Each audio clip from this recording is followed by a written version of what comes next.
అస్మద్గురుభ్యో నమః. పరమేశ్వరుని దివ్యపాదపద్మాలకు నమస్కారం చేసుకుంటూ ఇవాళ నుంచి శ్రీ స్కాంద పురాణాంతర్గత సంపూర్ణ కార్తీక మహాపురాణం మనం చెప్పుకుందాం. మొదటి రోజు పారాయణాన్ని శ్రీ విఘ్నేశ్వర ప్రార్థనతో మనం ప్రారంభించుకుందాం. శుక్లాంబరధరం విష్ణుం శశివర్ణం చతుర్భుజం ప్రసన్న వదనం ధ్యాయేత్ సర్వ విఘ్నోపశాంతయే.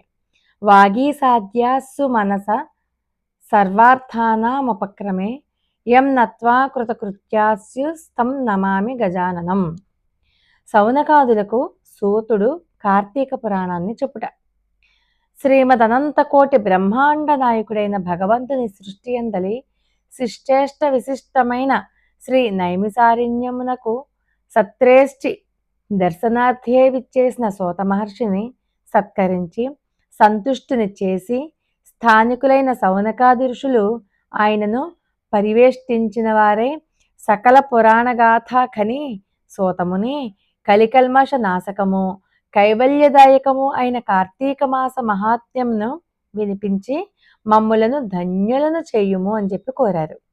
వారి కోరికను మన్నించిన వ్యాస శిష్యుడైనటువంటి సూత మహర్షి, ఓ సౌనకాదులారా, మా గురువుగారైన భగవాన్ వేదవ్యాస మహర్షుల వారు ఈ కార్తీక మహత్యాన్ని అష్టాదశ పురాణాలలోని స్కాంద పద్మ పురాణములు రెండింటా కూడా వక్కాణించి ఉన్నారు.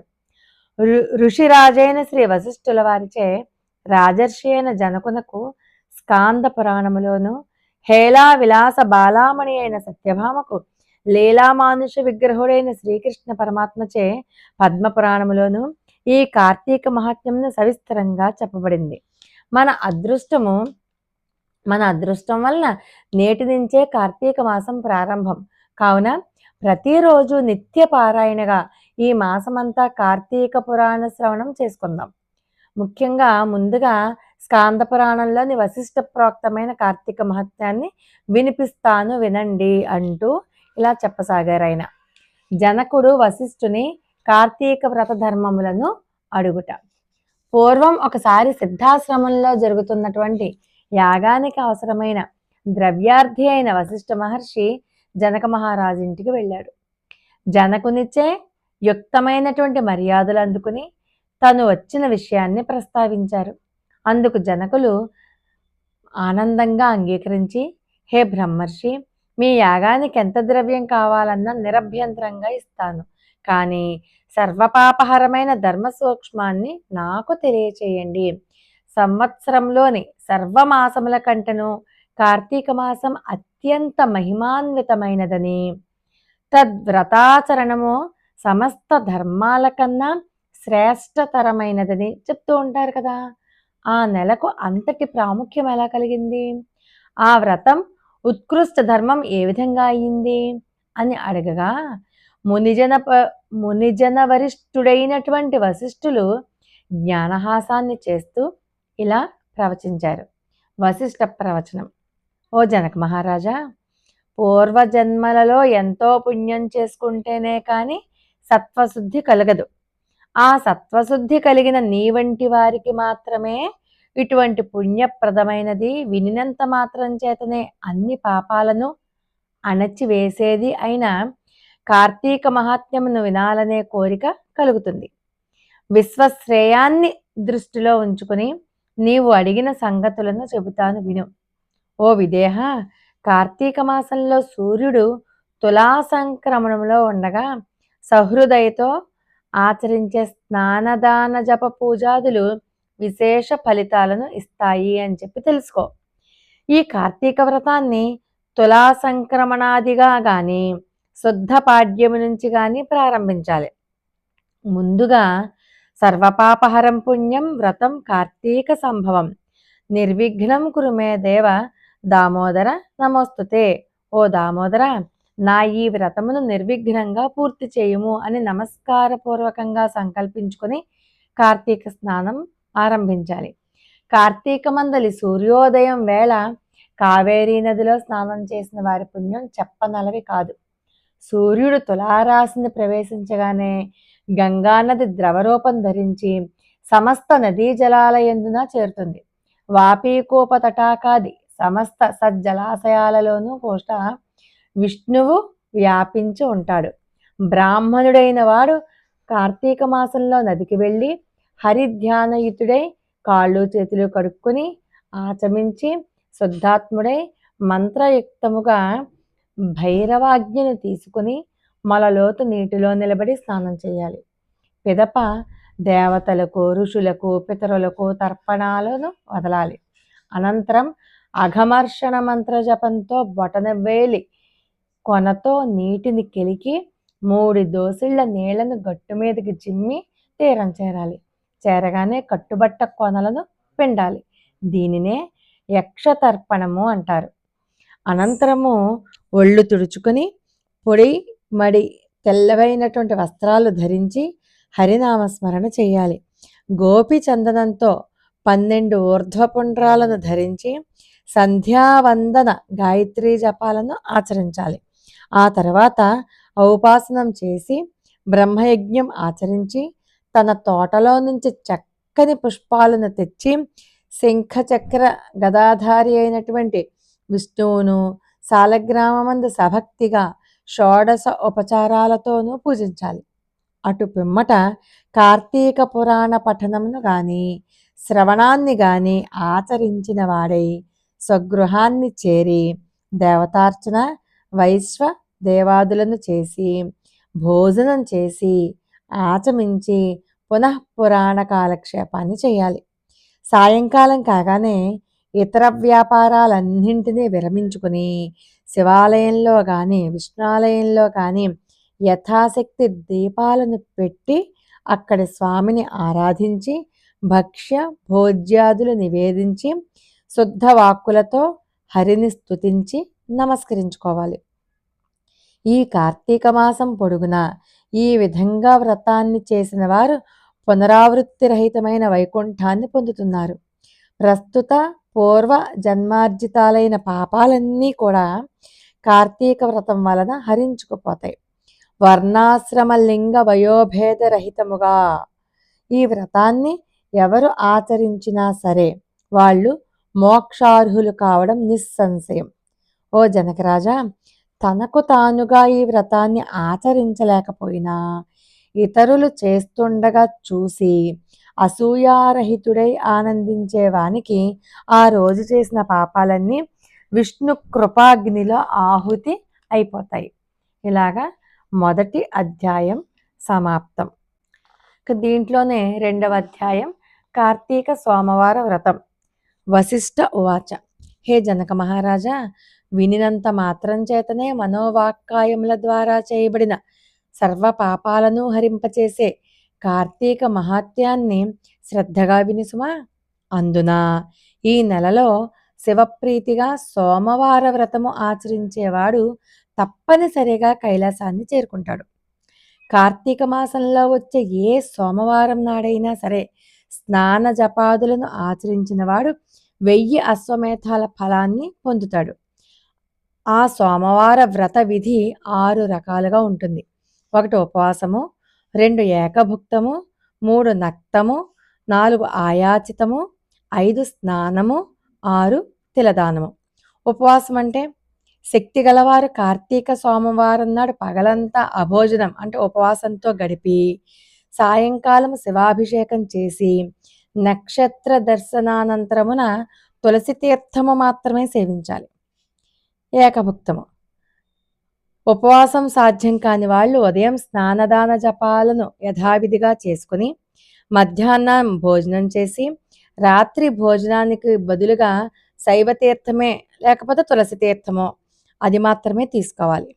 ఇక మూడోది నక్తము అంటే పగలంతా ఉపవాసం చేసి రాత్రి నక్షత్ర దర్శనం తర్వాత భోజనాన్ని కానీ ఉపాహారమును కానీ స్వీకరించాలి.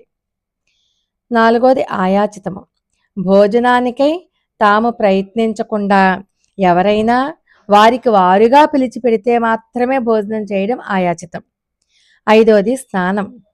పైవాటికి వేటికి శక్తి లేని వాళ్ళు సమంత్రక స్నాన జపాదులు చేసినప్పటికీ చాలును. 6వది తిలదానం. మంత్ర జప విధులు కూడా తెలియని వాళ్ళు కార్తీక సోమవారం నాడు నువ్వులను దానం చేసినా సరిపోతుంది. పై 6 పద్ధతులలో దేనిని ఆచరించినా కార్తీక సోమవార వ్రతం చేసినట్లే అవుతుంది. కానీ తెలుసుండి కూడా ఏ ఒక్కదానిని ఆచరించని వాళ్ళు 8 యుగాల పాటు కుంభీపాక రౌరవాది నరకాల్ని పొందుతారు అని చెప్పి ఆర్షవాక్యం. ఈ వ్రతాచరణం వల్ల అనాథలు, స్త్రీలు కూడా విష్ణు సాయుధ్యాన్ని పొందుతారు. కార్తీక మాసంలో వచ్చే ప్రతి సోమవారం నాడు కూడా పగలు ఉపవసించి రాత్రి నక్షత్ర దర్శనానంతరము మాత్రమే భోజనం చేస్తూ ఆ రోజంతా భగవద్ధ్యానంలో గడిపే వాళ్ళు తప్పనిసరిగా శివ సాయుధ్యాన్ని పొందుతారు. సోమవార వ్రతాన్ని చేసేవాళ్ళు నమక చమక సహితంగా శివాభిషేకాన్ని చేయుట ప్రధానము అని చెప్పి తెలుసుకోవాలి. ఈ సోమవార వ్రత ఫలాన్ని వివరించే ఒక ఇతిహాసాన్ని చెబుతాను విను. పూర్వం ఒకానొక బ్రాహ్మణునికి నిష్ఠుర అనే కూతురు ఉండేది. నిష్ఠురి అనే కూతురు ఉండేది. పుష్టిగాను, అందంగాను, అత్యంత విలాసంగాను ఉండే ఈమెకు గుణాలు మాత్రం శిష్టమైనవి అబ్బలేదు. దుష్టగుణ భూయిష్టయై గల్యాళిగా, కాముకురాలుగా చరించే ఈ నిష్ఠురిని ఆమె గుణాల రీత్యా కర్కస అని కూడా పిలుస్తూ ఉండేవారు. బాధ్యత ప్రకారం తండ్రి ఆ కర్కసను సౌరాష్ట్ర బ్రాహ్మణుడైన మిత్రశర్మ అనేవానికిచ్చి తన చేతులు దులిపేసుకున్నాడు. ఆ మిత్రశర్మ చదువుకున్నవాడు, సద్గుణవంతుడు, సదాచారపరుడు, సరసుడు మాత్రమే కాక సహృదయుడు కూడా కావడం వలన కర్కస ఆడింది ఆటగా, పాడింది పాటగా కొనసాగజొచ్చింది. పైగా ఆమె ప్రతిరోజు భర్తను తిడుతూ కొడుతూ ఉండేది. అయినప్పటికీ కూడా మనసుకు నచ్చింది కావడం వల్ల మోజు చంపుకోలేక భార్యను పరిత్యజించడం వల్ల తన వంశానికి పరువు తక్కువ అనే ఆలోచన వల్ల మిత్రశర్మ కర్కస పెట్టే కఠిన హింసలను అన్నింటినీ భరిస్తూనే ఉండేవాడు. కానీ ఏనాడు ఆమెని శిక్షించలేదు. ఆమె ఎందరో పరపురుషులతో అక్రమ సంబంధాన్ని పెట్టుకుని భర్తను, అత్తమామలను మరింత నిర్లక్ష్యంగా చూసేది. అయినా భర్త సహించాడు. ఒకానొకనాడు ఆమె యొక్క విటులలో ఒకడు ఆమెను పొందుతూ, నీ మొగుడు బ్రతికి ఉండటం వల్లనే మనం తరచూ కలుసుకోలేకపోతున్నాం అని రెచ్చగొట్టడంతో కర్కస ఆ రాత్రికి రాత్రే నిద్రాముద్రితుడై ఉన్నటువంటి భర్త శిరస్సును ఒక పెద్ద బండరాతితో మోది చంపివేసి ఆ శవాన్ని తానే మోసుకుని పోయి ఒక పాడుబడిన నూతిలోనికి విసిరివేసింది. ఇదంతా గమనించినప్పటికీ కూడా ఆమె విటుల బలం ఎక్కువ కావడం చేత అత్తమామలు ఆమెనేమీ అనలేక తామే ఇల్లు వదిలి పారిపోయారు. అంతటితో మరింత స్వతంత్రించిన కర్కస కన్ను మిన్నుగానని కామావేశంతో అనేక మంది పరపురుషులతో సంపర్కం పెట్టుకుని ఎందరో సంసార స్త్రీలను కూడా తన మాటలతో భ్రమింపచేసి తన విటులకు తార్చి తద్వారా సొమ్ము చేసుకునేది. కాలం గడిచింది. దాని బలం తగ్గింది. యవ్వనం తొలగింది. శరీరంలోని రక్తం పలచబడటంతో కర్కస జబ్బు పడింది. అసంఖ్యాక పురుషోత్తములతో సాగించిన శృంగార క్రీడల పుణ్యమా అని అనూహ్యమైన వ్యాధులు సోకాయి. పూలగుత్తిలాంటి మేను పుళ్ళు పడిపోయింది. జిగి బిగి తగ్గిన కర్కస వద్దకు విటుల రాకపోకలు తగ్గిపోయాయి. ఆమె సంపాదన పడిపోయింది. అందరికందరూ ఆమెను అసహ్యించుకోసాగారు. తుదకు అక్రమపతులకే గాని స్తుతులకు నోచుకొని ఆ నిష్ఠుర తినడానికి తిండి, ఉండేందుకు ఇంత ఇల్లు, ఒంటి నిండా కప్పుకునేందుకు వస్త్రం కూడా కరువైనదే సుఖ వ్రణాలతో నడివీధిన పడి మరణించింది. కర్కస శవాన్ని కాటికి మోసుకుపోయే దిక్కు కూడా లేకపోయింది. యమదూతలు ఆ జీవిని పాశబద్ధను చేసి నరకానికి తీసుకువెళ్లారు. అప్పుడు ఆమెకు దుర్భరమైన శిక్షలను విధించాడు. భర్తను విస్మరించి పరపురుషులను ఆలింగనం చేసుకున్న పాపానికి ఆమెచే మండుతున్న ఇనుప స్తంభాన్ని కౌగలింపచేశాడు. భర్త తలను బ్రద్దలు కొట్టినందుకు ముండ్ల గదలతో ఆమె తల చిట్లెట్టు మోదించాడు. భర్తను దూషించినందుకు, కొట్టినందుకు, తన్నినందుకు దాని పాదాలను పట్టుకుని కఠిన శిలలపై వేసి బాధించాడు. శేషమును గాచి చెవులలో పోయించాడు. కుంభీపాక నరకానికి పంపాడు. ఆమె పాపాలకు గాను ఆమె ముందర 10 తరాల వారు, తర్వాత 10 తరాల వారు, ఆమెతో కలిపి మొత్తం 21 తరాల వాళ్ళు కుంభీపాకంలో కుమిలిపోసాగారు. నరకానుభవం తర్వాత ఆమె 15 సార్లు భూమిపై కుక్కగా జన్మించింది. 15వ పర్యాయమున కళింగ దేశంలో కుక్కగా పుట్టి ఒకానొక బ్రాహ్మణ గృహంలో ఉంటూ ఉండేది. ఇలా ఉండగా ఒక కార్తీక సోమవారం నాడు బ్రాహ్మణుడు పగలు ఉపవాసం ఉండి శివాభిషేకాదులను నిర్వర్తించి నక్షత్ర దర్శనానంతరము నక్త స్వీకారానికి సిద్ధపడి ఇంటి బయలులో బలిని విడిచిపెట్టాడు. ఆనాడంతా ఆహారము దొరకక పస్తు పడి ఉన్నటువంటి కుక్క ప్రదోష దినాన ఆ బలి అన్నాన్ని భుజించింది. బలి భోజనం వలన దానికి పూర్వస్మృతి కలిగి, ఓ విప్రుడా రక్షింపుమని కుయ్యి పెట్టింది. దాని అరుపులు విని వచ్చినటువంటి విప్రుడు కుక్క మాట్లాడడాన్ని గమనించి విస్తుపోతూనే, ఏం తప్పు చేశావు, నిన్ను నేను ఎలా రక్షించగలను అని అడిగాడు. అందుకు ఆ కుక్క, ఓ బ్రాహ్మణుడా, పూర్వజన్మలో నేనొక విప్ర వనితను. కామముతో కళ్ళు మూసుకుపోయి జారత్వానికి ఒడిగట్టి భతృహత్యకు వర్ణ సంకరానికి కారకురాలినైన పతితను. ఆయా పాపాలకు అనుగుణంగా అనేక కాలం నరకంలో చిత్రహింసలు అనుభవించి ఈ భూమిపై ఇప్పటికి 14 సార్లు కుక్కగా పుట్టాను. ఇది 15వ సారి. అటువంటిది ఇప్పుడు నాకు హఠాత్తుగా ఈ పురాజన్మలెందుకు గుర్తుకు వచ్చాయో అర్థం కావడం లేదు. దయచేసి విశదపరచమని కోరింది. బ్రాహ్మణుడు సర్వాన్ని జ్ఞానదృష్టి చేత తెలుసుకుని, ఓ సనకమా, ఈ కార్తీక సోమవారం నాడు ప్రదోష వేళ వరకు పస్తుపడి ఉండి నాచే విడవబడిన బలిభక్షణం తీసుకోవడం వల్ల, ఆరగించడం వల్ల నీకు ఈ పూర్వజన్మ జ్ఞానం కలిగింది అని చెప్పాడు. ఆపై ఆ కుక్క, కరుణామయుడైనటువంటి ఒక బ్రాహ్మణుడా, నాకు మోక్షం ఎలా సిద్ధిస్తుందో నాకు ఆజ్ఞ ఇయ్యి అని కోరిన మీదట దయాళువైనటువంటి ఆ బ్రాహ్మణోత్తముడు తాను చేసిన అనేక కార్తీక సోమవార వ్రతాలలో ఒక సోమవారం నాటి వ్రత ఫలాన్ని ఆ కుక్కకు ధారపోయగా ఆ క్షణమే ఆ కుక్క తన సునకదేహాన్ని పరిత్యజించి దివ్య స్త్రీ శరీరిణి అయి ప్రకాశమానహార వస్త్ర విభూషితయై పితృదేవతా సమన్వితయై కైలాసమునకు చేరింది. కాబట్టి ఓ జనక మహారాజా, నిస్సంశయ నిశ్రేయసదాయి అయిన ఈ కార్తీక సోమవార వ్రతాన్ని నీవు తప్పనిసరిగా ఆచరించు అంటూ వశిష్ఠుడు చెప్పడం ఆపాడు. ద్వితీయోధ్యాయం సమాప్తం. మొట్టమొదటి రోజు పారాయణం కూడా సమాప్తం. లోకా సమస్త సుఖినో భవంతు. రేపు 2వ రోజు పారాయణానికి వెళ్ళిపోదాం. హరి ఓం తత్సత్.